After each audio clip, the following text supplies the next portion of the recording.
শুরুতেই বলি, তোমরা হয়তো ভাবছো অন্ধকারে দিদি কি করছে। তো এটাই বলবো যে গাছ যদি সুস্থ রাখতে চাও এই তাপদাহে গ্রীষ্মে জল দেওয়ার নিয়ম কিন্তু আমাদের সঠিকভাবে মানতে হবে। আমি যেভাবে জল দিই এই পদ্ধতিতে তোমরা যদি গাছে জল দাও, আমি দেখাবো প্রত্যেকটি গাছের সবুজে ভরপুর থাকবে, প্রত্যেকটি গাছ সুস্থ থাকবে। নমস্কার বন্ধুরা, গ্রিন গার্ডেনিং উইথ মল্লিকা। আশা করছি ভালো আছো, সুস্থ আছো, সবুজের সঙ্গে আছো। তুমিও নিশ্চয়ই তোমার ছাদ বাগানে এই গরমের সময় ফল ফুল সবজি গাছ নিয়ে বিভিন্ন সমস্যায় ভুগছো।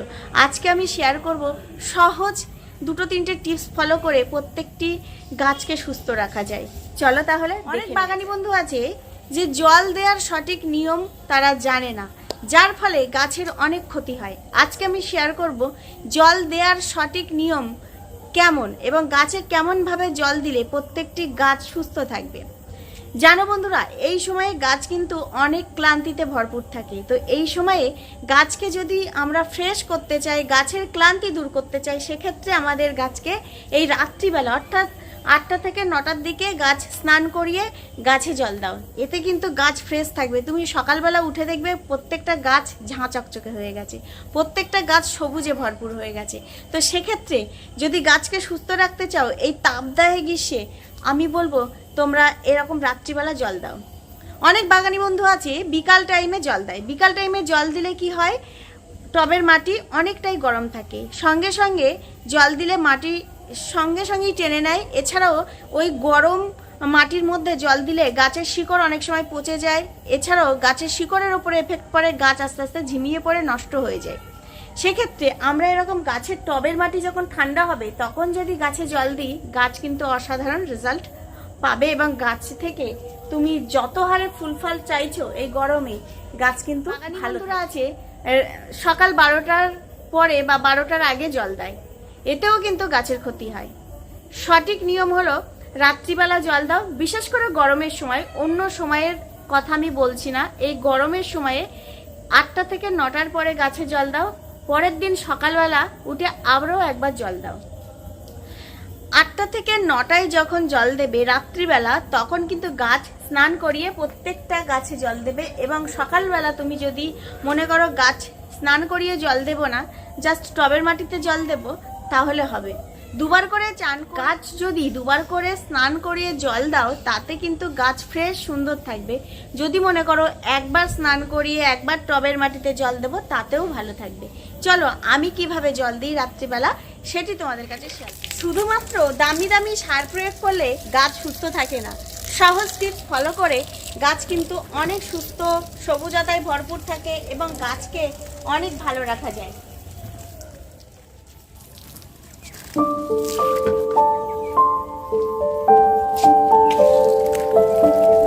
ছাদ বাগানের প্রত্যেকটি গাছ যদি মনে করো আমি সবুজে ভরপুর রাখবো এবং প্রত্যেকটি গাছ এই তাপদাহে গ্রীষ্মে বাঁচিয়ে রাখতে যদি চাও, তাহলে রাত্রেবেলা ঠিক এইভাবে প্রত্যেকটি গাছকে স্নান করিয়ে দাও। গাছের ক্লান্তি দূর হয়ে যাবে। এছাড়াও গাছের পাতা হলুদ হয়ে যাওয়া, কুঁড়ি ঝরার সমস্যা থেকে অনেকটাই রোধ করবে এই জল দেওয়ার নিয়ম যদি আমরা সঠিকভাবে ফলো করি। দুবার করে জল দেওয়া অবশ্যই প্রয়োজন। অনেক বাগানি বন্ধুরা যদি মনে করো যে আমি দুবার করে জল না দেব, তাহলে কিন্তু সমস্যায় পড়বে। তো আমি আমার বাগানের প্রত্যেকটি গাছকে সুস্থ রাখতে প্রত্যেক দিন আমি দুবার করে জল দিই। আর দেখো প্রত্যেকটা গাছের পাতা সবুজে ভরপুর, প্রত্যেকটা গাছ কিন্তু অনেক সুন্দর সুস্থ আছে।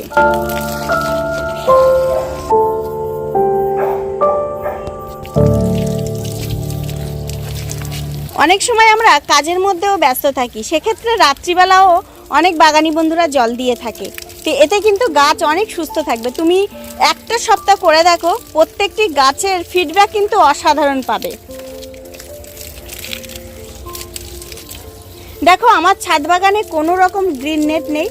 আর অনেকেই আছে যে খাবার প্রয়োগ করতে চাইছো, এই সময়ে দাঁড়িয়ে তোমরা এরকম সন্ধেবেলা বা 8টার পরেও খাবার প্রয়োগ। পদ্ধতি হলো গাছের জল দেওয়ার সঠিক নিয়ম, আর 2 নম্বর পদ্ধতি হলো মালচিং পদ্ধতি। এই দুটো কাজ করলেই গাছ কিন্তু অনেকটাই সুস্থ থাকবে। এছাড়াও গাছকে আরও ভালোভাবে সুস্থ রাখতে আমি একটি ভিডিওতে শেয়ার করেছি যে গরমের সময় কি কি পরিচর্যা নেবে। মাত্র 5টি টিপস ফলো করলে আশা করছি তোমরা প্রত্যেকটা গরমের গাছ ভালো রাখতে পারবে। তো যারা ভাবছো যে গরমে যে গাছকে ভালো রাখবো, সেক্ষেত্রে তোমরা ওই 5টি টিপস ফলো করবে। দ্বিতীয় পদ্ধতিটি হলো মালচিং পদ্ধতি। এখানে লক্ষ্য করো, একটি বেলি ফুল গাছ নিয়েছি। এই বেলি ফুল গাছে কোনো রকম মালচিং করা নেই। তো সেক্ষেত্রে আমরা যদি মালচিং করে দিই তাহলে এই গাছ একদম ঝিমিয়ে পড়েছে, এটা কিন্তু ঝিমিয়ে পড়বে না। গাছ কিন্তু একদম চিরতরে সবুজ সুন্দর এবং গাছের যে এই ক্লান্তি আর থাকবে না। তো আমরা অবশ্যই গাছকে সুস্থ রাখতে এই তাপদাহে গ্রীষ্মে মালচিং করব। কিভাবে মালচিং করব সেটি তোমাদের কাছে শেয়ার করছি। এখানে লক্ষ্য করো, আমি এখানে গোবর সার নিয়েছি। গোবর সার কিন্তু ভীষণ ঠান্ডা, আর এই গোবর সার আমরা মালচিং পদ্ধতিতে ব্যবহার করতে পারি। দ্বিতীয় যে উপকরণটি নিয়েছি সেটি হলো কাঠের ভুসি, আর তৃতীয় যে উপকরণটি নিয়েছি সেটি হলো নিম পাতা। তো তোমরা এখানে যে কোনো পাতা নিতে পারো। পাতা কিন্তু একদমই যে এরকম আস্তে আস্তে পাতা দিয়ে দেবো সেটি করলে হবে না। পাতাটা যেন এরকম ভেঙে একদম গুঁড়ো মাটির আকারে হয়ে যায়, তাহলে কিন্তু মালচিং পদ্ধতি সঠিক হবে। যদি আমরা পাতাগুলো এইভাবে দিয়ে দিই তাহলে একটি সমস্যা আসবে, গাছের পাতা হলুদ হয়ে যাবে আর মাটিতে অক্সিজেনের চলাচল অনেকটাই কমে যাবে, সেক্ষেত্রে অনেক সমস্যা আসবে। তো আমাদের সেদিকে নজর রেখে আমরা যখনই মালচিং করব গাছে, তখন কিন্তু এইভাবে দিয়ে দেব কাঠের ভুসি বলো আর গোবর সার বলো। আমি এখানে কাঠের ভুসি দিচ্ছি, দেখো। কাঠের ভুসিটা দিয়ে এইভাবে ঢেকে দিলে হবে না, অন্তত একটু মাটির সঙ্গে এইভাবে মিক্সড করে দেবে, তাহলে অক্সিজেনের চলাচল ভালো হবে এবং গাছে পাতা হলুদ হয়ে যাওয়া এবং কুঁড়ি ঝরা এই সমস্যাটা আসবে না। এবার ডিপভাবে খুঁজবে না, হালকা করে শুধু ওপরের মাটির সঙ্গে এই কাঠের ভুসিগুলো মিশিয়ে দেবে, তাহলে কিন্তু গাছ সুস্থ থাকবে এবং গাছে যে জলটি দেবে সেই জল এই কাঠের ভুসি শোষণ করে নেবে আর অনেকক্ষণ টবের মাটি ভিজে থাকবে। তোমরা লক্ষ্য করবে, এই গরমের সময় টবে জল দেবে, 1 ঘন্টা পরে দেখবে একদম জল নেই, শুকনো হয়ে যাবে। কিছুক্ষণ পরে গাছের পাতাও এরকম ঝিমিয়ে পড়বে। সেক্ষেত্রে আমরা যদি মালচিং করি, আর এইভাবে করতে হবে, মাটি হালকা আর গোবর সার বলো যাই বলো, মোটামুটি এই মাটির সঙ্গে মিক্সড করে দিতে হবে টবের মাটির সঙ্গে। এবার তোমরা অনেকেই বলবে কেন টবের মাটির সঙ্গে মিক্সড করব, তাহলে লক্ষ্য করে দেখো, এখানে যে গাছটি আমি মালচিং করেছিলাম আরও একটি ভিডিওতে শেয়ার করেছি। তো মালচিং করো, গোবর সার মালচিং করার পরে কিন্তু এইভাবে অক্সিজেনের যাতে চলাচল ভালো হয় সেদিকে একটু খেয়াল রাখতে হবে। মাটিটাকে একেবারে ঢেকে দিলে কিন্তু গাছের একটু সমস্যা আসবে।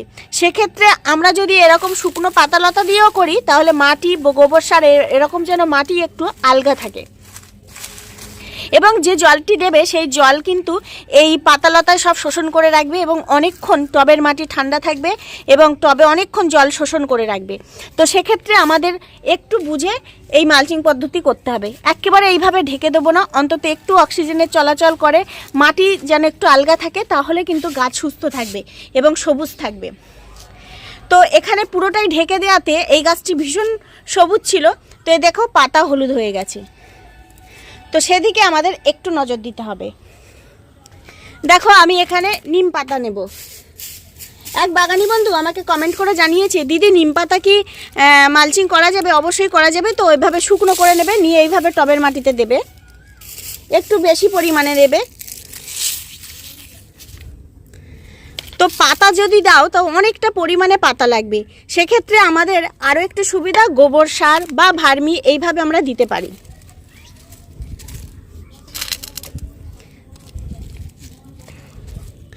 পাতাও দিতে পারো যা, কিন্তু পাতাটা ভালো করে শুকনো করে একদম মাটির সঙ্গে মিক্সড করে দেবে।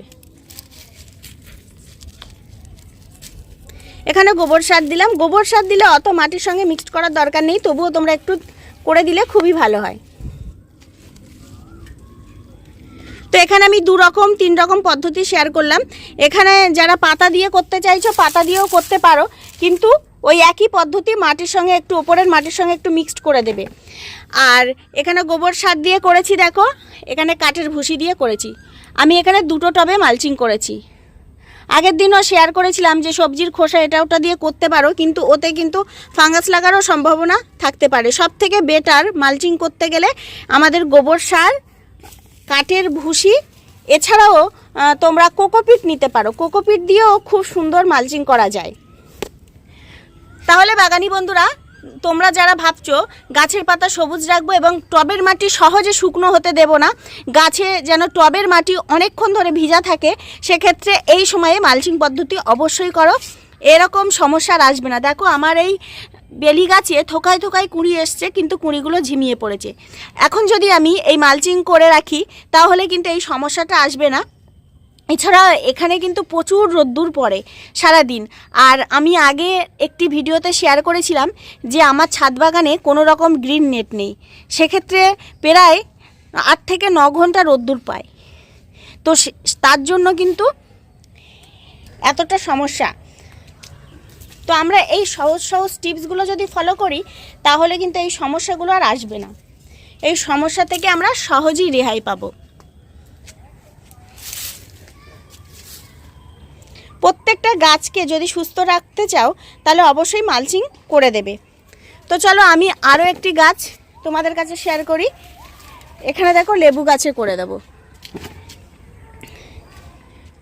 যে সকল নূতন বাগানি বন্ধুরা বাগান শুরু করছো সেই সকল বাগানি বন্ধুরা যদি এই দুটো টিপস ফলো করো ভীষণ ভালো রেজাল্ট পাবে।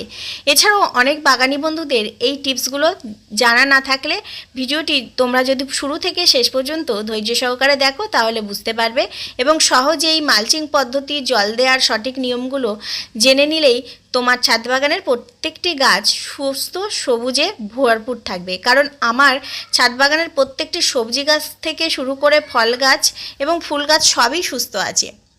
আশা করছি ভিডিওটি শুরু থেকে শেষ পর্যন্ত দেখলে ভীষণভাবে উপকৃত হবে। ভালো লাগলে সাপোর্ট করো, পাশে থেকো, পাশে থাকা বেল বাটনটা অবশ্যই বাজিয়ে দিও।